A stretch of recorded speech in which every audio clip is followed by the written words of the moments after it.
that I would like to ask that we all mute our microphones to enable us to have a smooth session. Professor Lai, the floor is yours, please.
For 18 days until please mute your microphones.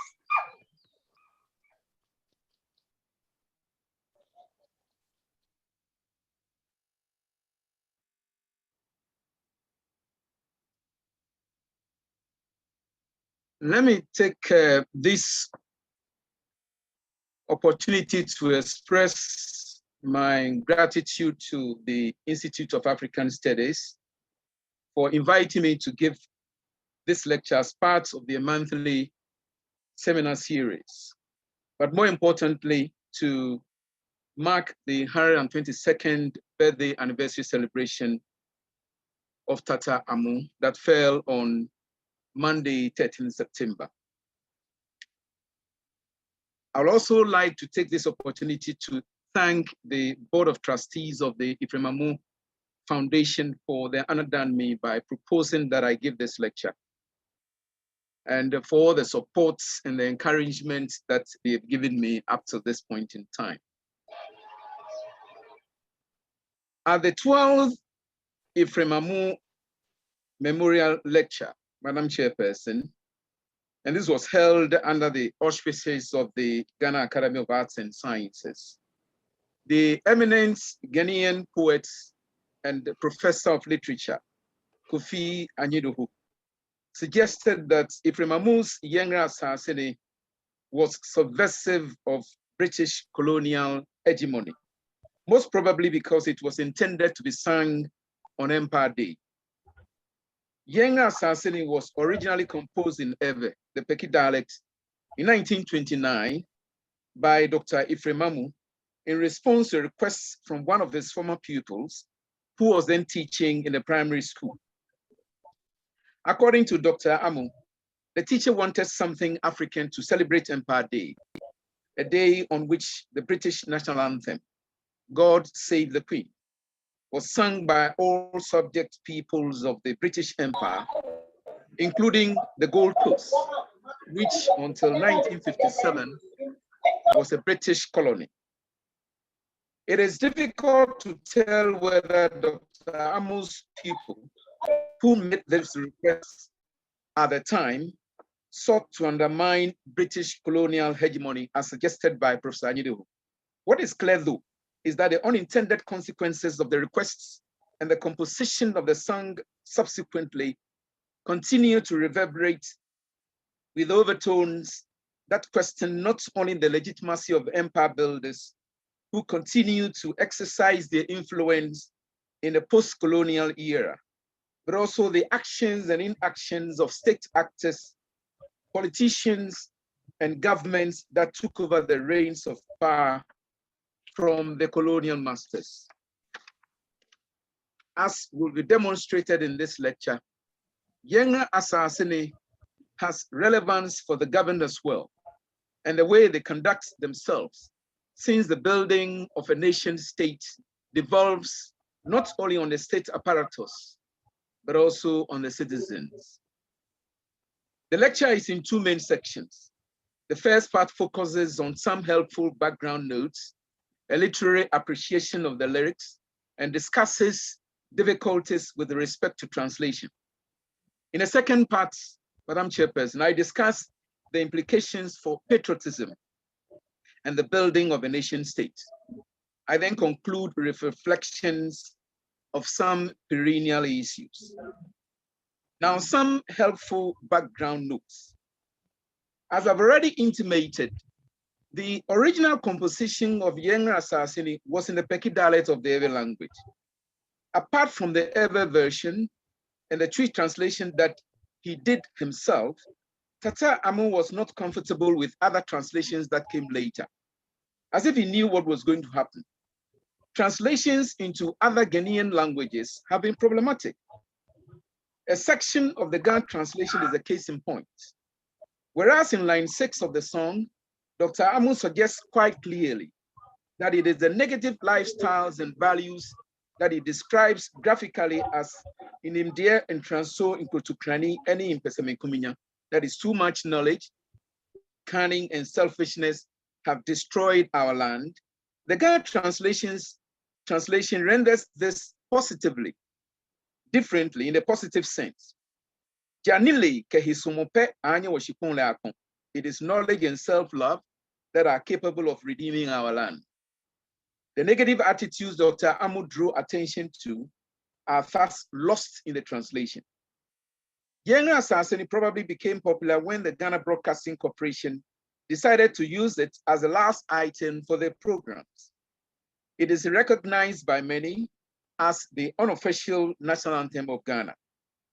In a letter to Dr. Amu in January 1988, a certain J.E. Ejipon described the song as the Ghana national song. The Literary Committee of the Presbyterian Church of Ghana suggested to Dr. Amu to increase the number of stanzas to include a line in which mention is made of God as our help. The idea of the committee was to give the song a hymn touch, so as to include it in the new hymn book of the Presbyterian Church of Ghana. Interestingly, an English translation of the song appears in Asempa hymns under the subject entitled Nation and Society. I noticed that in this translation, line 16 has been varied and God mentioned, in contrast to both the Tree version and the original Peki version. Perhaps in the thinking of the compilers, this had to be done to give a Christian flavor to a song cherished by many Ghanaians. According to the designer of Ghana's flag, Theodios Yokun, it was line 3 of Amu's song, Moja na nanagum shui buye, blood did our forefathers shed. It was that inspired her to select the color red as one of the colors of the flag. Now to a linguistic and literary analysis. And let me crave your indulgence, Madam Chairperson, to read the 3 lyrics and a translation of my own. Yigbã asase ya body ni maye. Moja na nanagum shui gui nyadu tu homaye. Edu mini wunsusu se yebeye bi etuasu. Inimdeɛ ntranso nketekrani ene apɛsɛmekuminya edi yem bramudem. Ma yɛn asase hu dɔ atom sɛ ɔman se ɛbɛyɛ yie o, ɔman se ɛrenyɛ yie o. Ɛyɛ sɛ na hɔ sɛ ɔmanfo bra na ɛkyerɛ. Ihuma nimdeɛ huhu gyan ana adenya kwa. Ni ɔbrakyɛw di ɛsɛe ɔman na ɛbɔ na hohora. Asomre ni obupa yonko yie di pɛdaa. Ahofama intitukwem ma odipa biara yie di. Enunum na edi asomdwe ni nkosopa bre oman. Oman no se beye yie o, Omanu sere enye you. Eyesena hose omanfu bra nature. Now my translation. This is our land. It is precious to us. Blood did our forefathers shed to obtain it for us. It is the turn of me and you to continue. Too much knowledge, cunning, and selfishness have destroyed our life and have affected our love for our land. Whether a nation will prosper or whether a nation will not prosper, it is an established fact that this depends on the conduct of its people. Book knowledge that is vain, or property acquired without toil, and dishonesty destroy a nation and defame it. Obedience and respect, wishing your fellow man well always, unqualified dedication to everyone's needs, these bring peace and advancement to a nation. Whether a nation will prosper or whether a nation will not prosper, it is an established fact that this depends on the conduct of its people. The opening line of the song stresses communal ownership of land. Yengara asase. By using the word yeng, which can mean our, as well as we or us, Tata Amu had in mind all Ghanaians, the living, dead, and yet to be born. Yet it is to the living that he made his appeal for a communal sense of ownership and responsibility towards what he considered to be dear to us, a year aboarding Maye.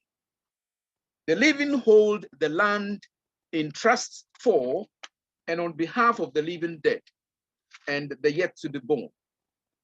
In the second and third lines, Dr. Amu explains how we came to inherit this possession.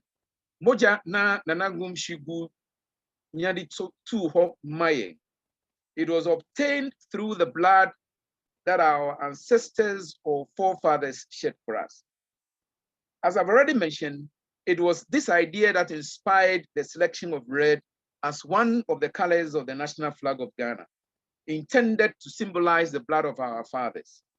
Land, then, is a connecting bond between the ancestors and the living, held in sacred trust for future generations. And that is the reason why in Akan society, as in others in Ghana, land cannot be sold or disposed of without the consent of the ancestors. Its name, asase, invoked in prayer, suggests that it is part of the Akan spiritual universe and may therefore not be approached irreverently or without the necessary courtesies. Dr. Amu's opinion that if our forebears have done their part by obtaining the land for us through their blood and toil, it is now our turn to build upon the achievement. He's concerned that instead of adding value to what has already been achieved, we're rather destroying it. In this regard, Dr. Amu identifies in particular 3 negative attitudes in Imdien Transo Inkotokrani and in Pesamikuminya. The phrase in Imdien Transo literally means knowledge that has gone beyond limits to the extremes or in excess. Professor Lawrence Bodi believes that Dr. Amu's words should not be taken literally. He's of the view that in Imdien Transo, by an Imdien Transo, Tata Amu makes extraordinary claims to knowledge that go beyond natural bounds. Such claims, he believes, are accompanied by arrogance and petty haughtiness. In the first line of the second stanza, Dr. Amu uses another phrase, Ihuma nimdie buhu jan. The explanation of this phrase underscores Professor Bodi's belief that in Imdien Transo is a claim to knowledge not backed by experience, or that it is so-called empty knowledge. Such knowledge is derived from studying books just for the sake of it, and is commonly referred to as book knowledge or head knowledge. In his philosophy of education elucidated in the song Trini Nsa Nikuma, Dr. Amu indicates that the use of the head is only one of the means by which knowledge is acquired. He therefore had no difficulty with such knowledge. He was, however, concerned about a kind of inhuman India book knowledge he described as hoo-hoo-jan. Johannes Christaller defined hoo-hoo as vain, worthless, useless, and good for nothing. The word jan is synonymous with hoo-hoo and means empty or without meaning. In a net transo, therefore, means cerebral knowledge acquired only for its own sake. Such knowledge does not translate into industry, the use of the hand, nor does it result in the transformation of character, affect the heart. Rather, it leads to two negative attitudes that Dr. Amu calls inkontonkrani and impeseminkumenya. Inkontonkrani means cunning or clever deception. Professor Bodi translates inkontonkrani as sophistry, or the employment of deliberately specious and invalid arguments in discussions of serious matters affecting the state. The literal meaning of epesemikumenya is graphically captured in its linguistic composition, a liking that one alone gets a thing. Apese minku minku menya. Idiomatically, epesemikumenya means self-interest or selfishness. It is these negative attitudes that, according to Tatamu, Ediyem Bramudem, Mayeng Asasi Hundo Atum say, they've damaged our lives and have resulted in the loss of love for our land. 45 years after composing Yenga Asasini, Dr. Amu expressed similar concerns in a sermon he delivered at the Peki Training College. And I quote what he said. It is clear enough that we are being inspired by a vision of our own salvations, a vision of getting rich quickly, the popularity of the lotu, the increasing practice of misappropriation of money, straightforward stealing and robbery, a vision of quick promotion to high positions, which has brought about the undue importance we attach to paper qualification, a vision of easy life and riotous enjoyment, leading to our clamor for vanities of life, with a consequent drunkenness and debauchery, unquote. Madam Chairperson, it is clear in this sermon that by paper qualification, Dr. Amu meant inhuma nimdie hu jan. The Friday, 6 October 2006 edition of the Daily Graphic carried a news item to the effect that 26 second-year students at the Kwame Nkrumah University of Science and Technology had been dismissed for entering the university with doctored result slips. Now, prior to this, several students in Ghanaian universities had been withdrawn for similar offenses. There's abundant evidence to show that students have often exploited deficiencies in the use of paper qualification as the sole criteria for admission into the various institutions of learning. This unhealthy practice is not limited to the schools only. Workplace ethics have often been undermined by workers who present fake certificates to gain employment, leading to grave consequences that affect the growth and development of the country. These immoral practices have arisen probably because of what Dr. Amu referred to as quote and unquote undue importance we attach to paper qualification. Dr. Amu concluded the first stanza of Yenga Asasini thus: Omanu se ebeye yo, Omanu se erinye yo, eyesena se omanfu branetre. If our nation will prosper or if it will not prosper, it is an established fact that it is the conduct of a people that will determine it. It is important to observe the progression of thought. The song began with asase, but in a concluding section, another word among is introduced. Asase means a portion or tract of land belonging to an individual or a community. Among, on the other hand, refers to the body of inhabitants of a country, nation, or state, united under the same government. Among, therefore, connotes not only land, but also the people that inherit the land. The idea also involves intangible realities such as the socio-cultural ties, the religious norms, and the laws and values that unite people and foster a sense of community and belonging. I've argued elsewhere that Dr. Amu was among the foremost citizens of the Gold Coast who grasped the idea of the nation state and worked assiduously towards its realization.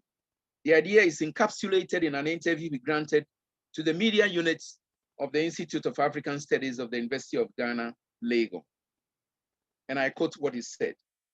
When after 1915, we had to go to the other side of the Volta, that is Abetifi, to trade. And then we mixed with people who were not Evers at all. That began to give me some ideas about other people in this same country. And therefore, mixing with other tribes made us real citizens of the Gold Coast. And we felt that we were members of the Gold Coast, unquote. It is a fact of history that before independence, Gold Coast was a collage of heterogeneous political entities. By referring to other people and other tribes, Dr. Amu was simply intimating the historical, political, linguistic, and ethnic diversities that existed in the early 1920s. At the beginning of the 19th century, the Gold Coast had been divided into 4 territories: the northern states, the Asante Kingdom, the southern states, and the ever states of Asogli, Anglon, Ho, and Peki, Amu's hometown. In 1890, Everland was divided, with some states, including Peki, coming under British rule, while the rest fell under the control of the Germans. With the defeats of Germany in the First World War, the states under German sovereignty were divided between Britain and France. Thus, by 1921, every country was divided into 3 political zones: the Ever section in Togoland under French rule, the Ever section in Togoland under the British, and Ever states of the Gold Coast colony. As a native of Peki, Amu belonged to the Ever states of the Gold Coast colony. He and others were committed to the reunification of all Evers in French Togoland, British Togoland, and the Gold Coast. For Dr. Amu, being a citizen of the Gold Coast meant that one ought to transcend one's ethnic, linguistic, and geographical confines and be prepared to exist in a larger space. Becoming a real citizen of the Gold Coast for Dr. Amu therefore meant transcending the world that he had known and which he had been nurtured to a larger world. He kept his mother tongue Ewe, but in addition learned Twi, the language that would give him access to the rich traditions and culture of the Akan people and enable him to communicate to a large majority of Ghanaians.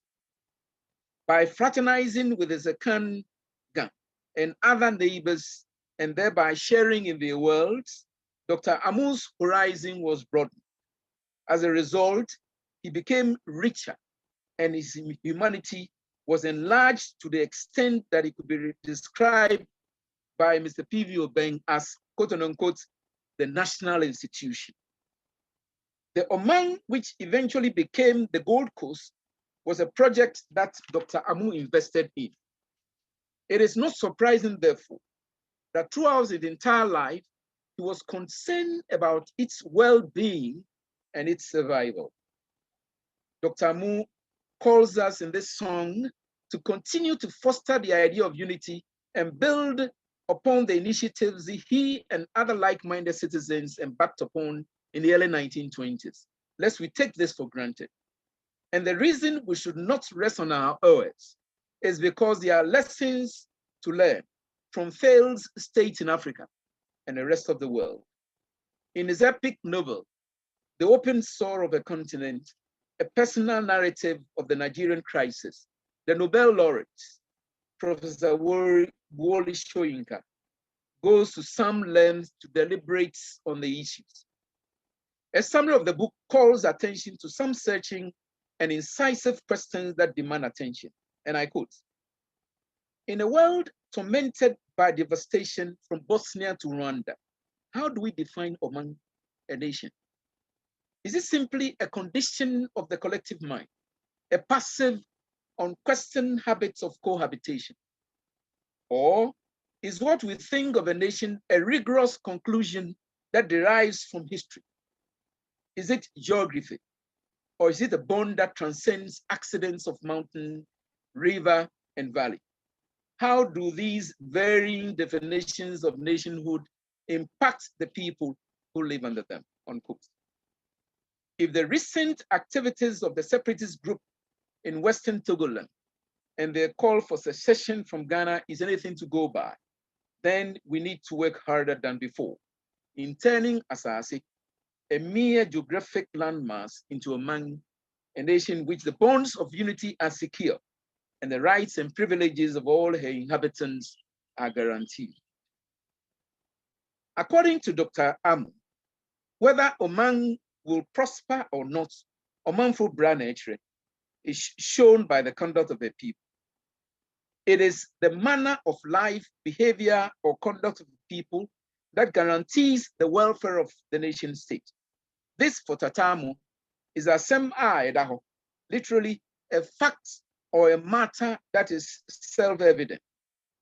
The contracted form of this expression is senao, a word which means precedence or that which has been preserved.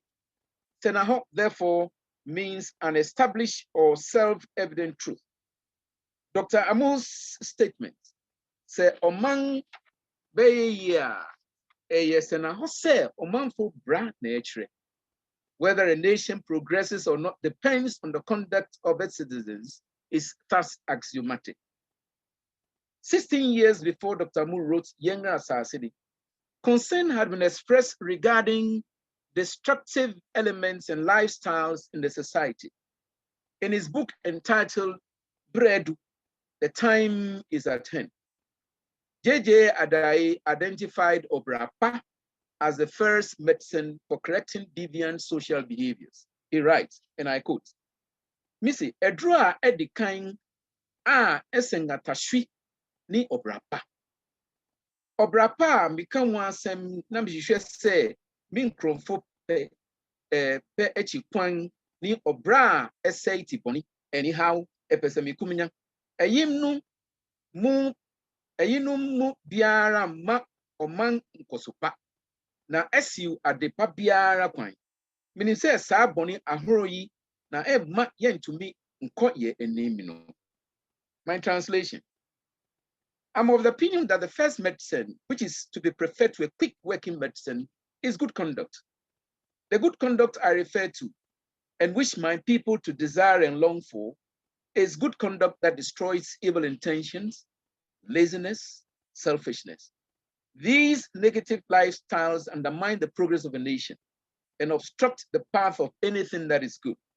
I know that these are the evil things that prevent us from making progress. Unquote. Madam Chairperson, in the opening lines of the last stanza, Dr. Amu mentions attitudes and behavior that destroy a nation. Adinyara kwa, acquiring property without toil. And obrachio, a life that is crooked, perverse, and dishonest.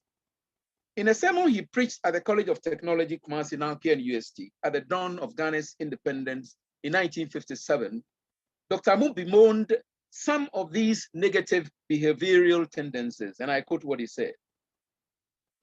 As I see it, there is, in addition to the universal vice, a peculiar national vice that has made us susceptible to the evils we now find among us. It is the vice of vanity. The average Gold Coast citizen has a strong tendency to appear bigger, richer, wiser, and more important than he actually is. Take the matter of wedding, for example. Wedding must be a big affair. Public opinion finds no fault in borrowing money and spending it liberally on a wedding. In other words, ours is a vice of living above what we can afford. The individual is after the finest possible car because it makes one appear big and important.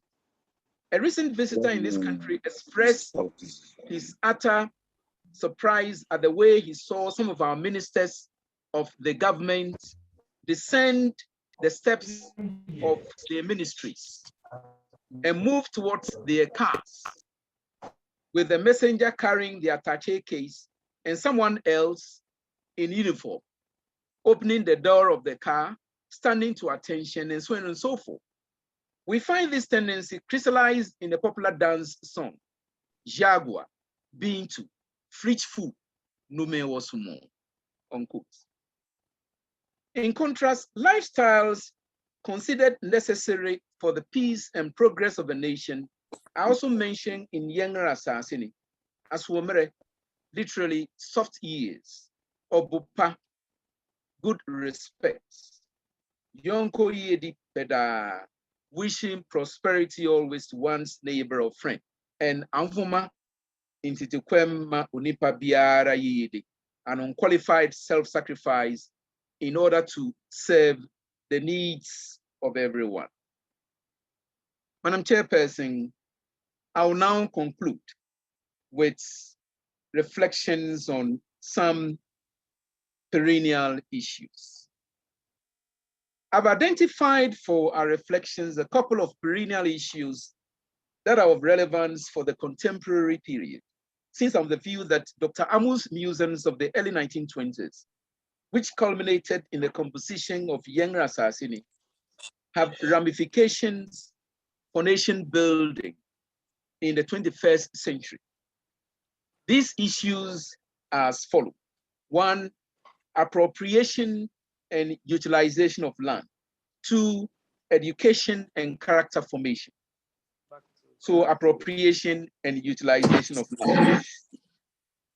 The notion that asaseya, that the land is a sacred entity, is lost on the present generation. This is palpably manifested in the reverent nature and attitude we've adopted as stewards towards land and related matters. The symbiotic relationship that existed between our ancestors and the land, undergirded by rites and rituals, are no more. Land has become a commodity traded as such, without the props that guaranteed its sanctity in the past. It is not surprising, therefore, that our law courts are inundated with intractable issues involving land ownership, acquisition, and utilization. On the 26th of March 2020, Kamel Rickert, a legal columnist and editor-in-chief of the newsletter of the Judicial Institute for Africa at the University of Cape Town, UCT, articulated this concern in the following words, and I quote, "A recent dispute over the rightful owner of a plot of land in Ghana has led the country's highest court to ask why people who sell the same land to several buyers in fraudulent deals are not prosecuted. The judges also expressed their shock at the state of Ghana's records, from which it is often impossible to tell the rightful owners of plots of land," unquote. Madam Chairperson, to bring sanity into what now appears to be a chaotic situation, government recently passed a new law, the Land Act of 2019. The objective, as stated in the act, is to revise and consolidate the laws on land, with a view to harmonizing those laws to ensure sustainable land administration and management, effective land tenure, and to provide for related matters. The vigilantism, lawlessness, and brutalities associated with the activities of those ignobly referred to as land guards are here perhaps to stay. The state machinery and institutions mandated to deal with these blatant infractions of the law appear to be impotent. The most serious of these acts of desacralization, in my view, is the willful destruction of the land by illegal gold miners, supported and financed by foreign collaborators, with the active connivance of traditional leaders, politicians, and highly placed, well-connected individuals in the upper echelons of our society.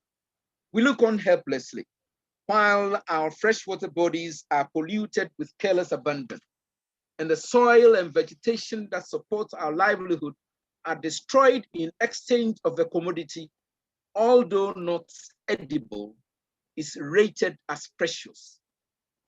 We need a redefinition and reorientation of our value system to deal with this perverted notion that privileges a metallic substance over the land that produces it in the first place. The inordinate search for gold has become the bane of our Ghanaian society and our march to national progress. And if indeed, as asserted by Dr. Amu, that land and not gold is the precious commodity, bequeathed to us through the blood and toil of our forefathers, then it devolves on us to hold it in trust for posterity. Now, education and character formation. The motto of Prempeh College reads, Subangani Nimdie. It is instructive that in formulating the philosophy and ideals upon which the school should be grounded, the founding fathers and mothers decided that Subang, that is character, must precede Nimdie, knowledge. I've been informed that in the past, students in some of our mission schools like Prempeh College were made to repeat a class, not because they were academically inept, but because they did not have character. It was possible in those days for a student to top a class and yet repeat that class. The sheer pursuit of knowledge for its own sake, devoid of character formation, is a recipe for disaster. Like Dr. Amu, we should be concerned about the literary type of education, or the so-called 3 R's, that place emphasis on reading, writing, and arithmetic. Education should be all-inclusive, geared towards equipping a person to be spiritually, morally, and physically sound. I have noted elsewhere that education that is focused mainly on developing the mental faculties is likely to produce shrewd people who are clever at manipulating and exploiting the inherent weaknesses in systems and institutions to their selfish ends. Alternatively, a policy that has found moral content and appeal is likely to produce persons with honesty and integrity. Sound education then becomes a critical index in measuring the growth and development of a nation. The 3 arms of government, the executive, the legislature, and the judiciary, have a crucial role to play in this moral reawakening. Equally important is the role of the media as the 4th estate of the realm to properly communicate and educate the citizenry on their role, rights, and responsibilities. The religious bodies, which were once vanguards of formal education, should reassert themselves and partner the state institutions in giving quality education. Thank you very much for your attention.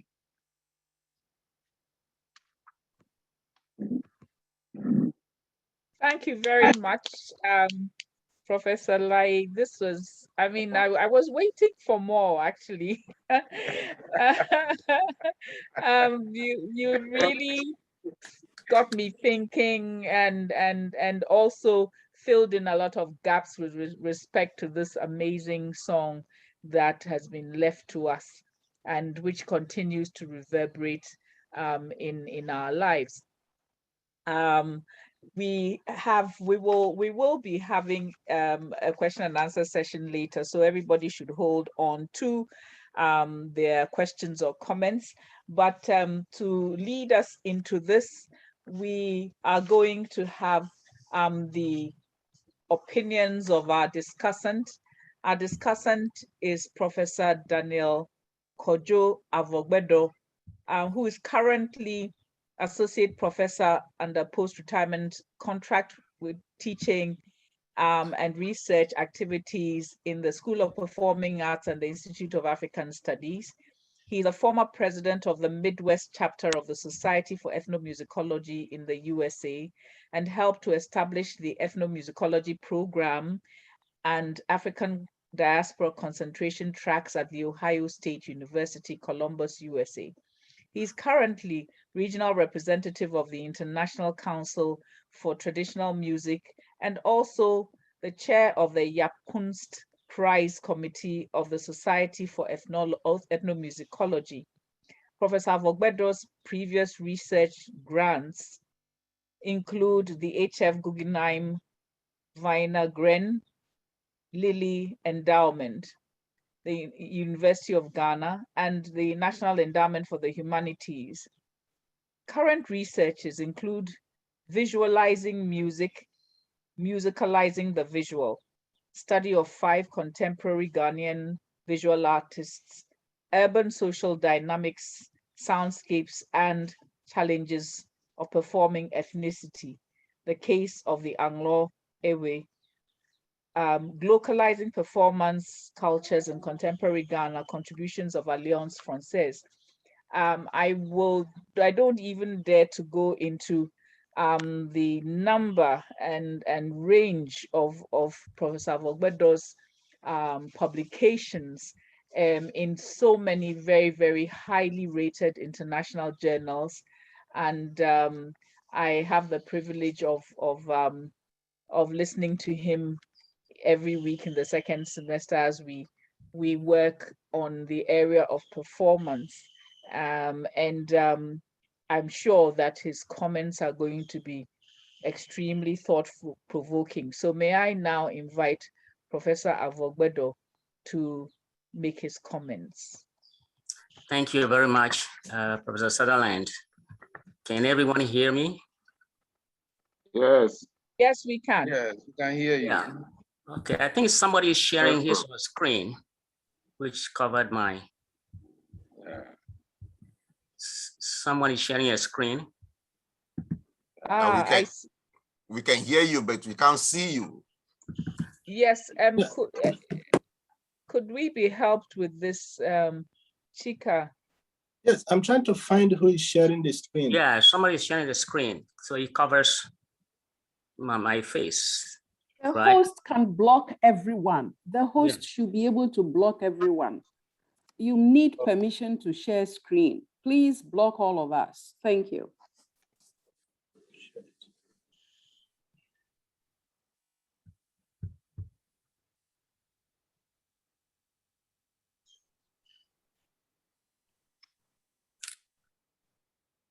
It says you're viewing unlicensed rooms.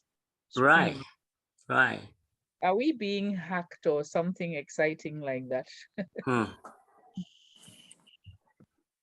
Okay, there you are. It might be because I couldn't find who is, okay, it stopped.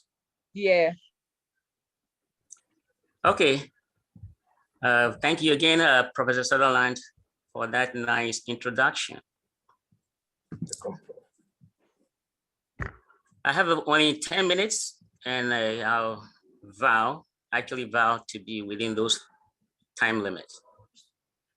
Hello, fellow audience.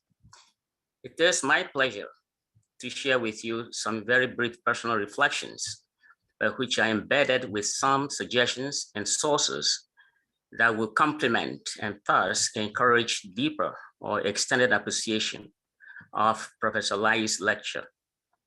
For example, there is a BBC website where you can rehear a 1993 live oral interview with Amu. The GBC archives also hold some audio footages where you can experience the physical.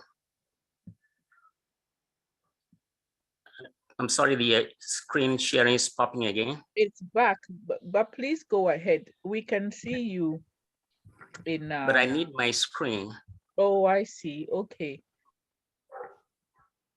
I need my screen. Yeah, back. Yeah, the GBC archives hold some audio footages where you can experience the physical and sonic presence of Amu, especially as he plays, sings, and provides historical background and important anecdotes.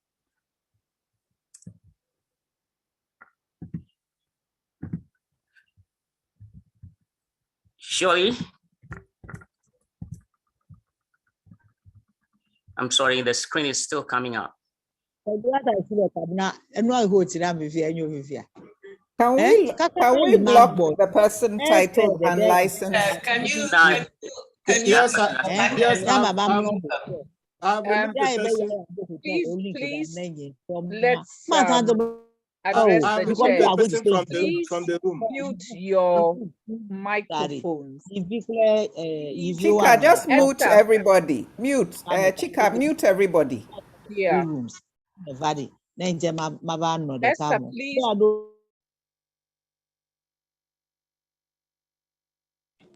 Please, Professor Abogbedo, you can unmute yourself again. I have removed the unlicensed room from the meeting.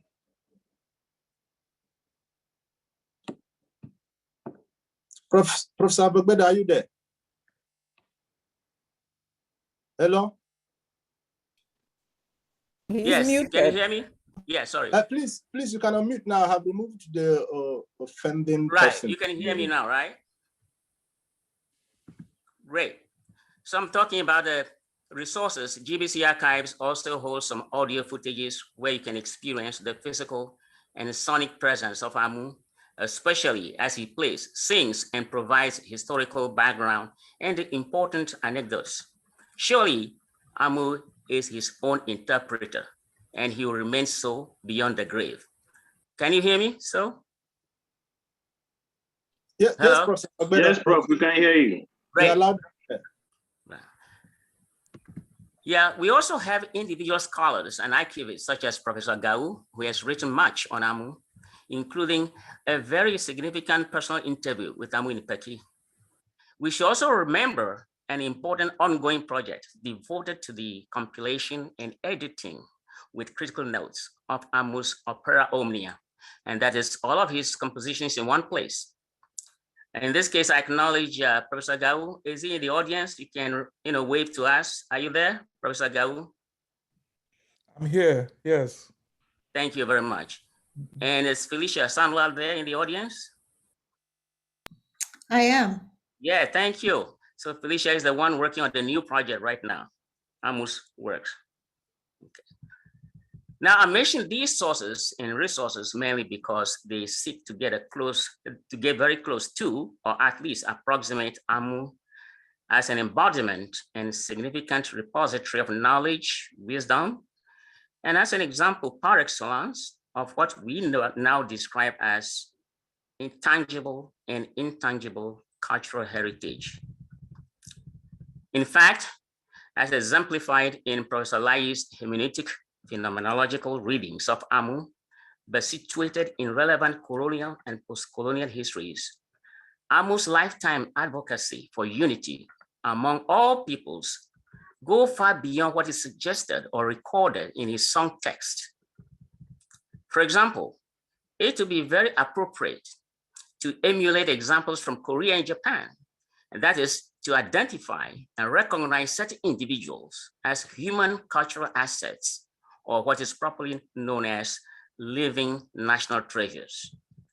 In this case, I point to Misonu, who sums up all the grandeur, labor, and long-term investment in pursuing our national or collective goals of national unity. Now, when I say Misonu, it's the name and the person all in one. Misonu is a living testament, a living mortal immortalized through the single but all-time enduring stroke of naming. Naming appellations are integral to that class of act and behavior in arrangements we call performance. And performances possess indelible, intersensory, and deeply affective dimensions that render them unique aspects of our culture and our ways of being in the world. They touch our hearts and nerves. Misonu may resound with sonic aberrations in the ears of some cultural outsiders. But for Amu and Misonu, this is a work fixed in time and place, a work that spells and performs unity. And like most performance events, they endure beyond the corporeal. Is Misonu in the audience? No. Okay, so by now you have a good understanding of the name, Misonu, the Ewe word. Truly, we must remember the local, Pan-African, and the general global extensions of the life, philosophical outlook, and creative works of Ephraim Amu, especially as institutionalized in the lecture series and as we mark his 122nd birthday. Professor Lai has already articulated in multiple contexts and publications the really all-embracing and enduring visions of Amu. For example, it is important to identify and consult Professor Lai's publications for a more meaningful appreciation of the scope of his sustained research and public presentations. I personally monitor and actually record his guest lectures in the Ga community, especially where he draws and affirms the direct and indirect connection between indigenous festivals and ritual traditions and those of the Judeo-Christian heritage. His lecture today, focusing on asase, can be further explored, for example, in chapter 6 of his book titled Ephraim Amu, Nationalist Poet and Theologian. And here's a copy here. I'm not sure if you can see it. We can. Thank you. So the general relevance of Professor Lai's critical analysis and appreciation of Amu is signified in many other independent sources, such as the contents of the 2004 6th Ephraim Amu Memorial Lecture presented by Professor Lawrence Body. So I'm going to quote briefly from Professor Body. According to him, and I quote, "I would like to thank Reverend Lai for introducing me to Dr. Amu's poetry and for so selflessly making available to me his own comments on the songs," end quote. Professor Body continues and says, "Reverend Lai had been studying the language of these songs from the point of view of theology, but not as literature. I read them and enjoyed some of them so much that I am now convinced that Dr. Amu's understanding and use of the Akan language deserves literary comment. Hence the title of my lecture, The Poetry of Amu." And here is a published version of that lecture.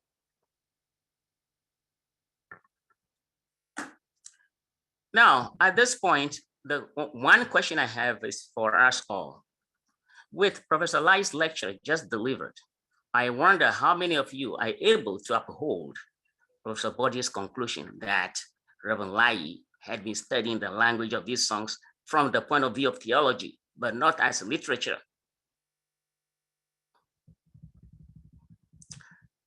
So we can keep that in mind as we go along, and I'm wrapping up.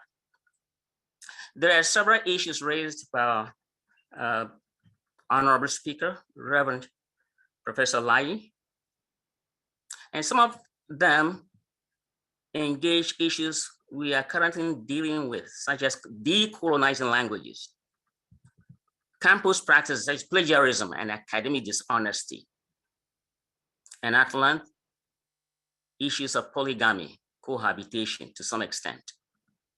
So I personally would like to turn these points, issues, from the realm of morality and ethics, and then reading them along the arguments some of our Ghanaian philosophers, theologians, such as the late John Poby,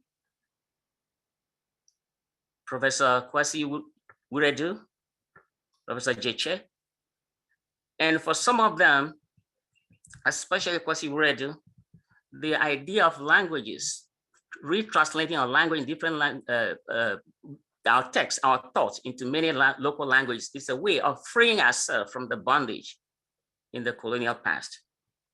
But there are also critics of those methods. And for you who are not familiar with Kwasi Wiredu, for example, his collection called Conceptual Decolonization in African Philosophy, 4 essays. That's where he corroborated the idea of making use of our indigenous languages in a more constructive way. Ideas which parallel those of Ngungi Wantiongo, you're all familiar with. But again, we need a deeper and more critical reading of these ideas. And the recent critiques of Wiredu's idea of conceptual decolonization will be very fruitful. And those sources are there to help us. And also the issue of hybridity. One of the most provocative essays written on Amu's works was by Atenteben, focusing on hybridity in the colonial and post-colonial context and employing samples of songs from Amu's repertoire. Very brilliant. Well, today, after reading all that, what are we left with? Of course, you cannot bring all the theories, sophistication, but at the end of the day, if you don't have what I call the primacy of local ontologies in transcending the sacred and the secular, that's very crucial.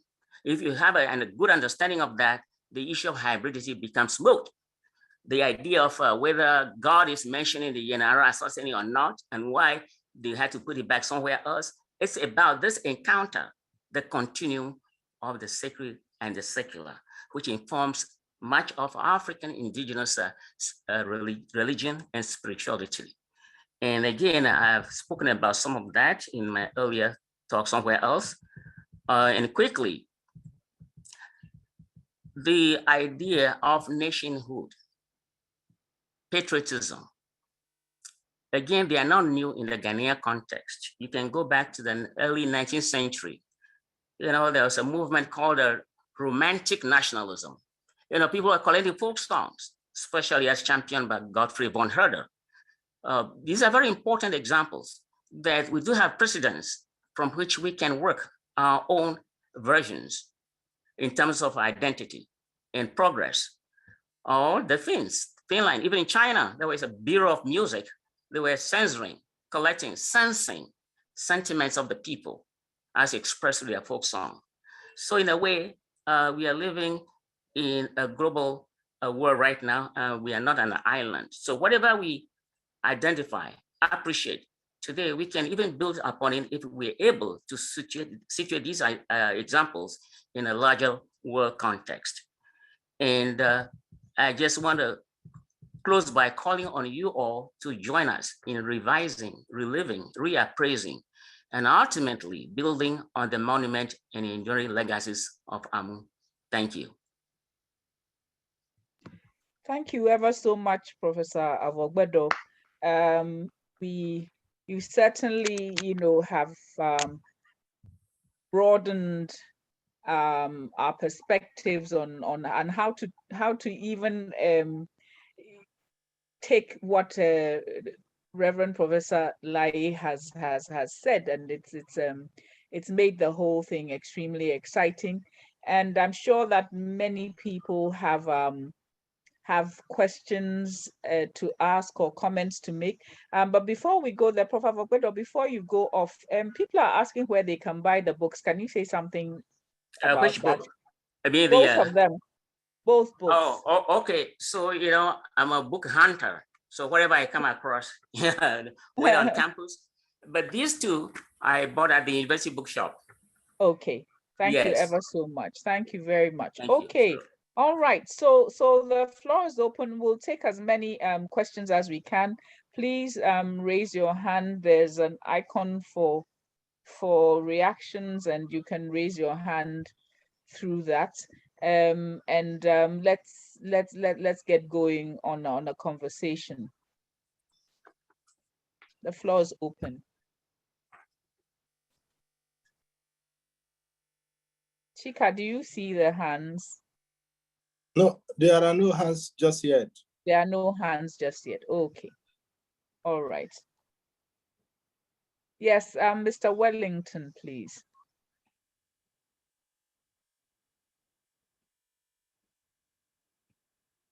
To correct my name, not because of the status, but for clarity. I'm not Mr. Wellington, I'm Professor Wellington. Professor Wellington. Oh, Prof. How are you doing? God's grace is sufficient. Thanks. Thanks very much. Okay. Yeah. Please go ahead. Yes, I want to start by highly commending Reverend Professor Lai for such a brilliant presentation on Ephraim Amu. I'm very happy that Professor Avogbedo also has come up with a number of very interesting issues pertaining to the life and work of Tata Amu. I'm very grateful for all these. I have two little questions, little because they are not very academic, but they bother my mind.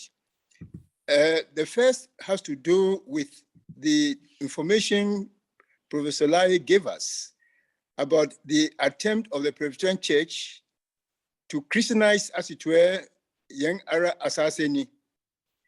I thought Reverend Professor Lai would make a comment on that later on because he brought up the issue. And I thought it was very pertinent indeed because it was for me the first time I've heard it. I went to find out what, whether in his research, he found the reasons why Tata Amu refused or did not agree or accept the Presbyterian Church offer to put in a line in his verse to Christianize the song or the hymn. I would like to find out what Professor Lai says to that. Thank you very much, Prof. Lai. Yeah, go ahead. Go ahead. Yes, I have a second question. We know that getting to the end of Tata Amu's life, there were a number of community actions against him, which led to going to the court. And I remember how he had to ask the late Honorable Furiata, our own Pawili, to write, to comment on his character, that what the committee was charging him against was far out of his character. I'm wondering why Tata Amu's life should end in that way, after such brilliant life of selflessness and great sense of patriotism and nationalism, to be subject to a local political action which almost defamed him. So I want to find out whether Reverend Professor Lai or Professor Gogbedo has something to say to that, to give a further explanation, because up to now it has been bothering my mind why it should have been so. On the chairperson, the last question has to do with the meaning of the name of Professor Awogbedo. He explained the meaning of Misunu, which was very brilliant. I think it was very good. I'm wondering what is the meaning of his name. Thank you very much. Okay, thank you very much. Professor Lai, can we take one more, please? And then you can come in and answer. Osei Dakun, please take the floor. Okay, thank you, Madam Speaker. I wish to thank the Professor Lai for the presentation, but I would like him to explain something further. Is he saying that the original Young Ara Assassini was written in Ewe, and the translation was made into the Akan language? And in translating, the line 6, which is Nimdia Ntraso, Nkontonkrachi, ni apeseme nkuminya, edi ebra mudem, ama yen asase ho do atum se. That translation lost the warning that Dr. Amu wanted to give. If that is the case, why can't we bring back the warning? Because the warning is very important. If not, we are singing, affirming that we are people who are Nkotonkrachi, we are people who are Apesemin Kumenya, and we are people who have lost Asase Hondo, which I think is different from warning. Warning is different from affirming that you are that person. And if that is the case, with the prof who can help in putting the right thing there, what the warning, how can it be put there if that was what originally was the case? Thank you. Right, I think the two questioners have, there's a lot there. So Prof. Lai, do you mind taking it up now, and then we can move on? Yes, Prof. Thank you very much. Maybe I can start from the last question. Yes, the original composition was in the Peki dialect. It was in Ewe. It was not in Twi. It was later on that Tata did the translation himself. I mean, the Twi translation has somewhat overshadowed, what was originally the composition. I can see from the chat box that somebody is asking that one, to be sung, to be rendered. So that is the true fact of history. That was composed in 1929, as I pointed it out in my lecture. And then he did the translation. Those are the only ones he did. The other translations, he was not interested. I mean, he took exception to that. Professor Sunderland had told us about the media units of the Institute of African Studies that Tata gave an interview to, about a 3-hour interview. And I got a copy of that tape. So right on that tape, you will hear him complaining about those translations. Yes, I agree with you. And the lyrics are lost to us. There's so much in it. The language itself is lost to us. Modern day generation, we're not used to Inkutu Krani, Pesami Kumenya, not many young people are used to that language. So the language is lost to us. And we seem to get along very much with the rhythm and then the tunes. But I think I agree with you. There's need to once a while dig into the lyrics and then find the message exactly that he's actually presenting to the nation. And Professor Wellington's concern about the letter from the Leadership Committee of the President of Ghana, I actually saw that letter. Tata used to keep all letters that were sent to him. It would have been very lovely for me to see his response. His response will be with the church. But with our record keeping, the old man kept all his correspondence. So it was on that letter that I saw. I would have loved it, if I had seen his response to the church, what he actually said. I can only speculate what he may have said, but I don't really know what he said. And there was also what is Prof. Wellington's question? I lost track of one of it. I think that the translation, sorry, the hymn touch thing is what Prof. Wellington actually dwelt on. There was something else that he said that I had actually forgotten. But well, I mean, this would be my response for now. And I should say, Professor Chairperson, that the book that people are asking for, the Ephraim Amu Nationalist Poet and Theologian, is out of stock. The foundation is working. The foundation is working on it to get it revised so it can be reprinted. So very soon, hopefully, maybe by the end of the year, that should be available. But the second one, the one you referred to, which was launched in 2017, is at the Legon Bookshop. The nationalist patriotism, the utterances from Ephraim Amu. That one is on sale. Thank you very much. Prof. Afogbedo, do you want to give us the meaning of your name? Yes. So the meaning actually is not to be given, it's to be lived to begin with. Can you hear me? Yes, we can. I want to make sure. So breaking down me, so, nu, me, plural, your, so, nu, put your mouth together in harmony, in unity. But it's open-ended. That's a good thing about it. It's a great potent unifier. The plural, me, is gyral, keep expanding. Nuclear family, extended family, the ethnic level, national level. So just ideal for Amu to name his daughter Misonu. Keep unity. What you talk, what you think, what you spread. Don't say this today and speak with the left part of your mouth tomorrow. That's Misonu, unity, that's unity. So briefly, that's the meaning of the wanted the name. meaning of your name also, please, quickly. Oh, my name? Yes. I will have to perform it properly. Okay. Yeah. Yeah, so All right. briefly, it's an encouragement to the lazy people to be more active.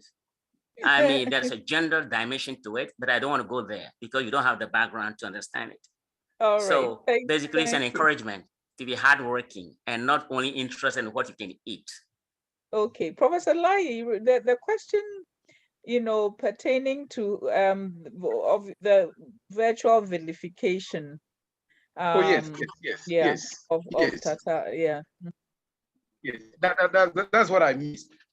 You're talking about the Peki-Avetile clashes, and somehow, from what I read from the records, there was an allegation that, you know, the old man had killed somebody, you know, so that became a court matter, and he was actually in prison for this, and it was Pauli William Oforiatta, who was actually the lawyer for Tata. Pauli is a very, very close right-hand man of Tata. And he's recorded to have said that this man, I know him very well. He wouldn't even kill a fowl, you know, let alone kill a human being. And so it was something that was probably based on falsehood, which landed him in prison. And the second book that I did, if you see his portraits, he's grown a beard. Before then, he wasn't keeping a beard. But after the prison, you know, when he came out, you know, he was then wearing a beard, and he decided to actually keep the beard. And then the prison attire is actually what he wore. And this is a picture that I put on the second book. So yeah, it was a case of probably a mistaken identity. Definitely not in the kind of person we know him to be. Thank you so much. We have in our midst a very, very important person who probably is the cement that holds us all together. Can I invite Misunu Amu to speak because she has her hand up here? Thank you very much, AC. Thank you, Osafo, for your presentation, and thank you, Professor Avogbedo. Unfortunately, the time you were giving the meaning of my name, I was, my network is a bit unstable, so I couldn't hear you. Sorry about that. But you gave the meaning rightly. Just a point of correction, the reason I raised my hand. Willie was not the lawyer for Amu. He was a witness. He came in as a witness. It was lawyer Swanika who was the main lawyer for Amu's side with a couple of other lawyers. So that is what I wanted to correct. Willie came in as a witness and not as a lawyer for Amu. Thank you very much. Thank you so much. Are there any? I saw a Paulina Ade. Is she off now? Yes. Yes, I had my hand up. Yes, please.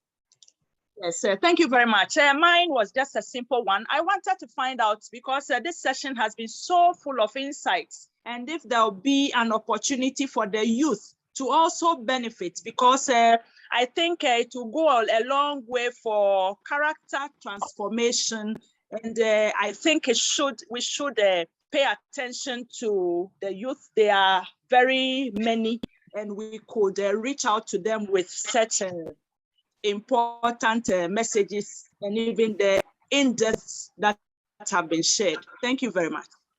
Thank you. Do we have any other comments or questions? No? Okay.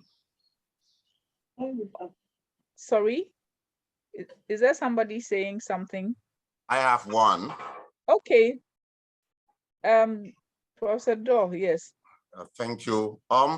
I believe after Dr. Misonu Amu has spoken, we all have a better sense of the correct pronunciation of the name of our icon.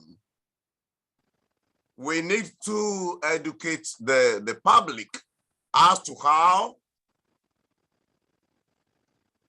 Amu must be pronounced. His name, during this presentation, I've heard Amu, Amu, Amu. I am also at fault at times, but you should remember that our composer was very particular about the correct pronunciation in the tone-tune relationship. So the correct name, we've heard how Mr. Onu pronounced the name. Amu, Amu, Amu, the name is what? Amu. Dr. Bisonu, you can correct me, but I think this is very important. Just an observation. Thank you all. I've enjoyed, I've learned so much from this event. Thank you. Okay, thank you very much. I see one more hand. Nana Foriata, please. Could you unmute and make your contribution, and then we'll round off. Yeah. Yes, Prof. Thank you. It's a privilege of mine to be here and listen to such an important piece of our life and our history and narrative. In the call by folks for the youth, I raised a point on the platform. I sent a chat about the fact that I was asking whether the ministries of youth, of culture, and of education were represented here today. My lean on the thing is that these types of discussions, even after Professor Lai and others have spoken, we need them to be discussed and presented in ways that will attract the younger people to understand and appreciate this. It's so important. For me, it's so important. And so thank you to the speaker and the discussant. And then that's the point I wanted to make. We need to make this kind of information attractive to young people. When they would see this, the first assumption would probably be that it's an academic exercise, not realizing that it's not just an academic exercise, it's an exercise about. That's the point I wanted to make. All right, thank you. People should please turn off to mute their microphones. Thank you very much. At this point, I am obliged to bring proceedings to an end. I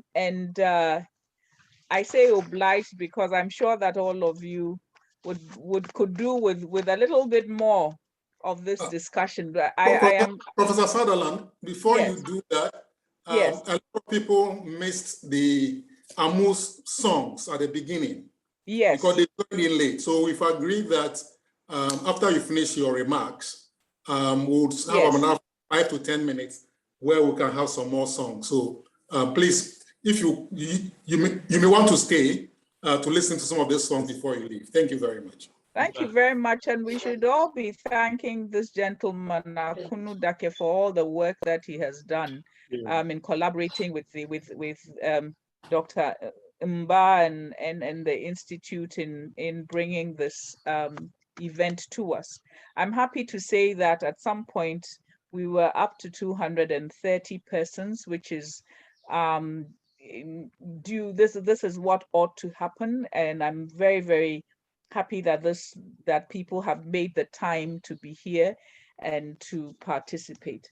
Of course, one would want to thank our speaker.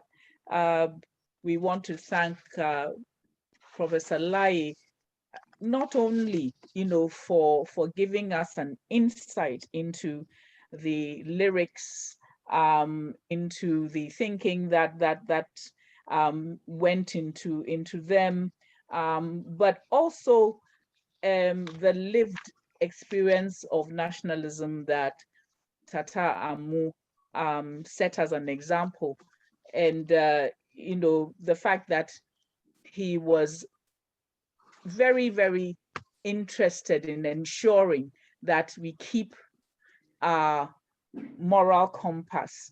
And when I say moral compass, perhaps one would use ethical also, keep it right where it ought to be.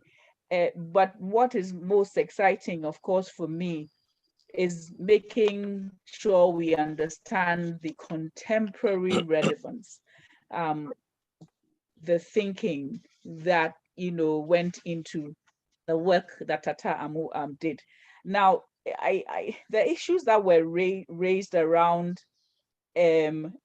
education, character formation being what we need to have at the forefront, is I mean, given what is going on right now in terms of cheating in the exams, it kind of rings a very sad bell for me. The land, currently, what are we doing with this endowment that we got, and how are we prioritizing this? Do we understand the value of the land? And he certainly raised a whole lot of issues that we really need to take into consideration. Again, Professor Vogbedo, thank you very much for pointing us in the direction of us educating ourselves even more on Tata Amu and on those who are studying him and his works at the moment. That was really a brilliant contribution. And people are asking, I think, well, when I hand over to Dr. Mba, he'll tell us where we can get access to the recording so that we can hear where we can get access to the recording so that we can do a follow-up ourselves. Now, I would like to thank all the organizers, and leaving on a note of a little bit, I don't know whether I'm excited that we are beginning to understand, and I think the foundation is helping us to do so, that our ancestors will actually die if we do not keep on recalling what they have done and its relevance to our current situations. So keeping the memory of persons like Amu alive and relating it to our lives is actually critical to the survival of ourselves as a people. But I also have a somber note on which I'm ending, which is that there's just been a poll on the idea of what is the Ghanaian dream, a popular one. It's been reiterated on Joy FM, and the answer is incredible, that there's no Ghanaian dream. And I'm asking myself, how did we get to this point? And how are we going to do what many are asking us to do, which is to inspire the younger generation, so that we don't have a statistic of 70% wanting to leave the country. I'm sorry to be ending on this note, but it's just that these things are very, very current, and we should certainly be thinking about what to do about it. So on that note, may I now call on Dr. Chika Mba, who's our host, to let us know any announcements that he has, and also let me invite you to stay tuned in, because I certainly got goose pimples at the beginning when the music was being played. Thank you all very much for your cooperation. Chika. Yes, thank you, Professor Sutherland Adi. Thank you everyone once again for joining our event. Just to bring to our attention that the cloud recording of this event will be posted on YouTube on the Institute of African Studies YouTube channel. By Monday, it should be up there, and then we'll share the link with the rest of the university and those who registered or attended this event. Thank you once again for coming to our event.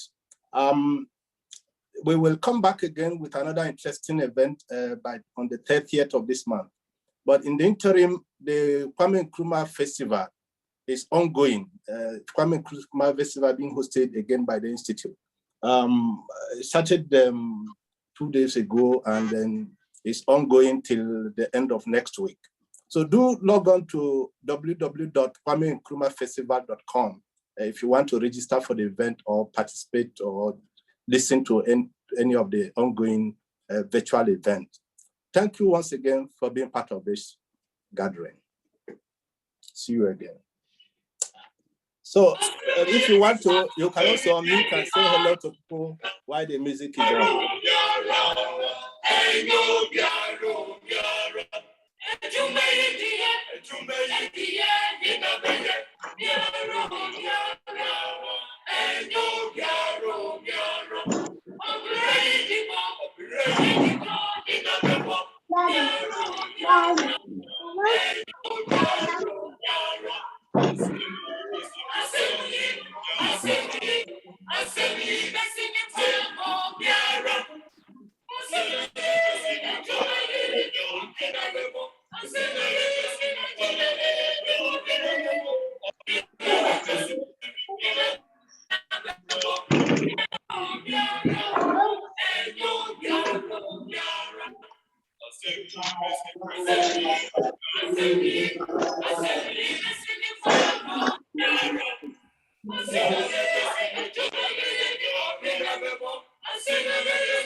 Bueno,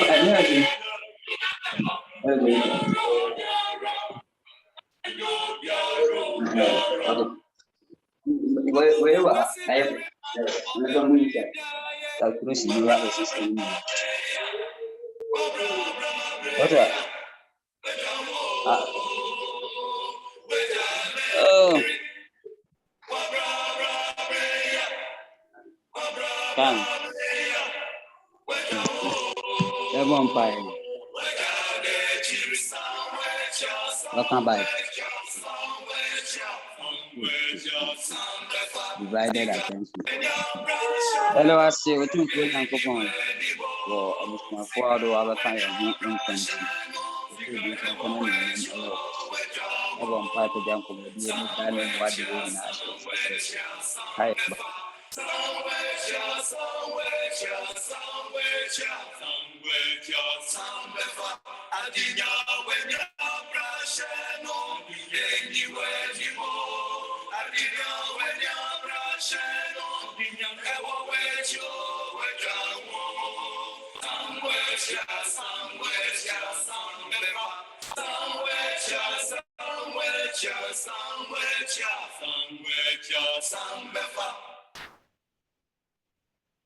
Akufu kwesi beri ma opebiri biaye. Wabra bra breya. Wabra bra breya. Weja wo. Weja de chiri. Wabra bra breya. Wabra bra breya. Weja wo. Weja de chiri somewhere cha somewhere cha somewhere cha.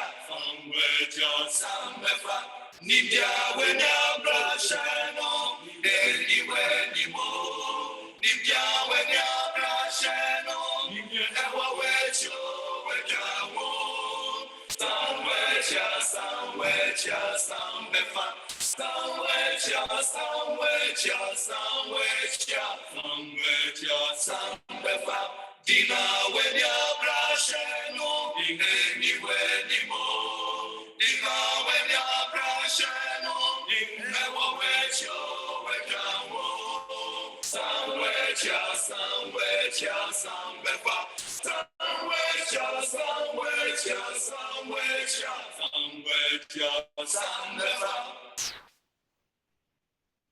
Akufu kwesi beri ma opebri biaye. Wabra bra breya.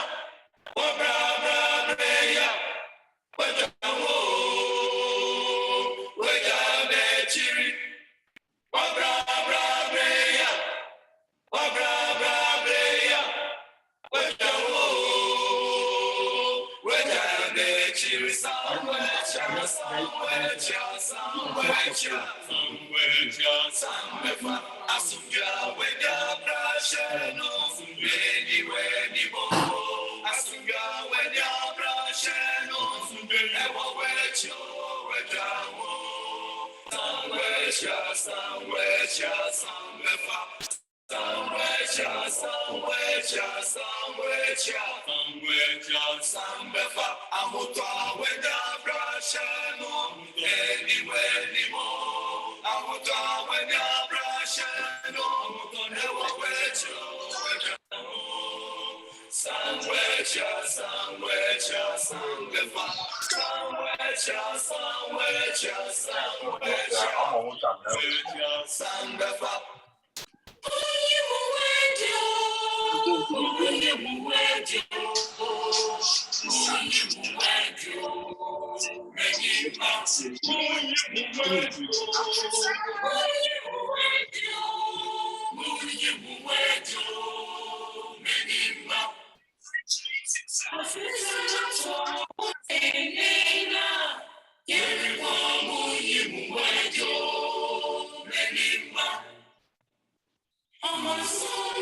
Evinyonyo bejijia mawena me mawetiame amede mecho sese flebo evinyonyo bejijia mawena me mawetiame amede mecho sese flebo agbenyonyo benono chi mawena me mawetiame amede mecho sese flebo agbenyonyo benono chi mawena me mawetiame amede mecho sese flebo lo.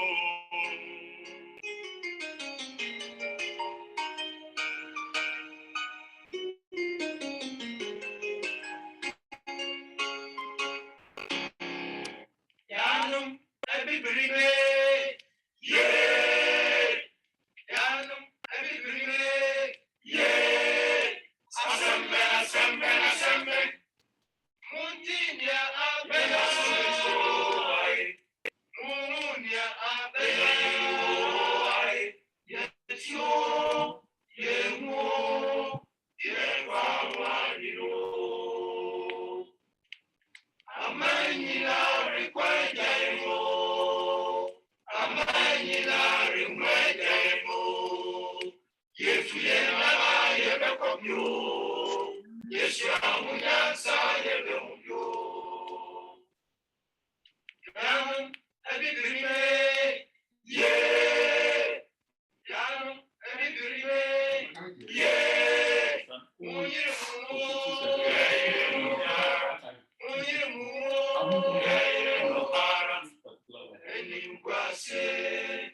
Enimkwase patakidimo yariya unende na marikwaya from you every day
ching mama tinsema asante boy reckon temi name mubido asante boy reckon temi name tibido kwamioni madia yoni kete nyuni na bo mije ninsa ninang ninsedria sawo jijeni crow crow crow crow e crow him crow him crow crow crow crow crow crow crow him crow na yemido I yemido reckon tingini na I yemido abo mije crow crow crow crow crow him crow crow crow crow crow crow crow crow him crow na yemido I yemido tingini na I yemido abo continue to drum ye afama juni dene baby arame family to Put na kunyan so tuye.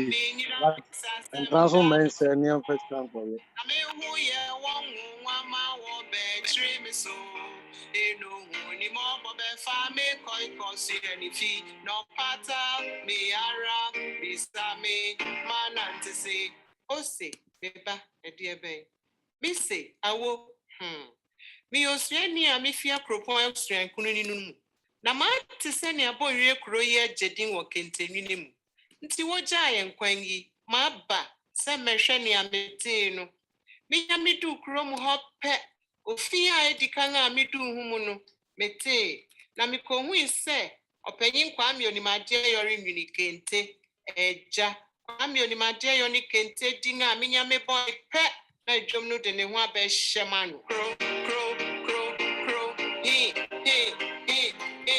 crow him crow crow crow crow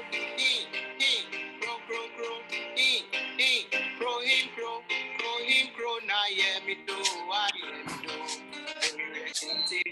na I yemi do abonji crow crow crow crow he crow him crow crow crow crow crow crow crow him crow na yemi do I yemi do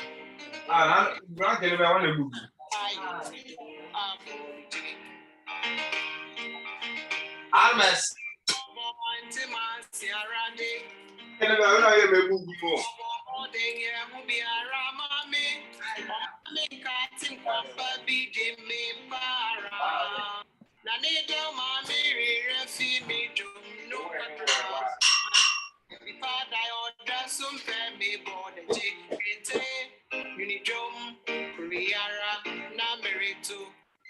Eno huni moboni nifi pamfu nyina nyang bai bejina medanga medemu no ano ritie mi dwom no na moara muni manager dwom ne nede ekọ won so ara ye ma mi je amabọ no sang wombi na se me frɛ dwom no a na won nyina jesu crow crow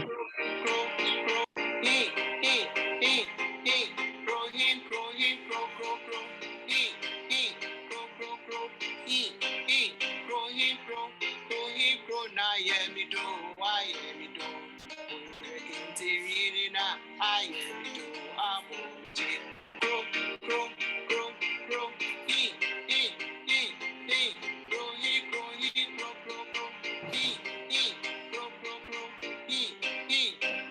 crow crow crow crow na yemi do I yemi do kinti na I yemi do aboje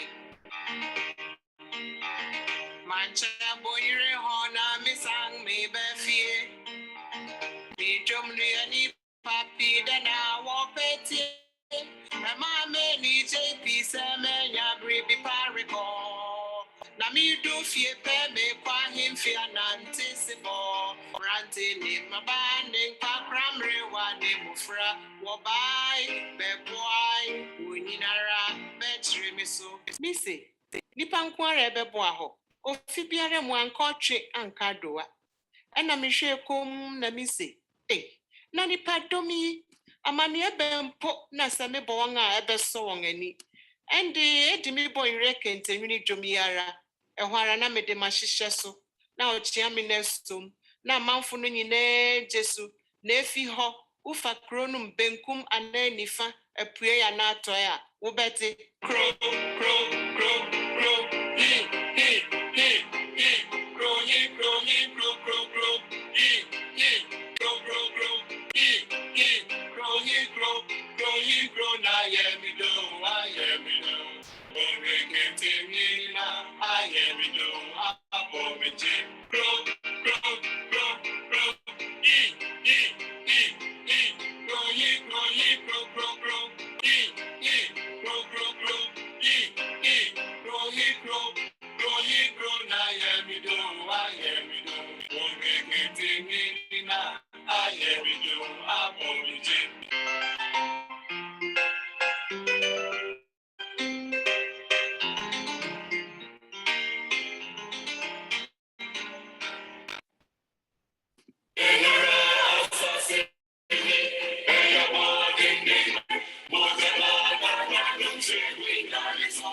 Dr. Chika. All right, thank you all for coming. Can we end the meeting? Yes, please. Okay, thanks.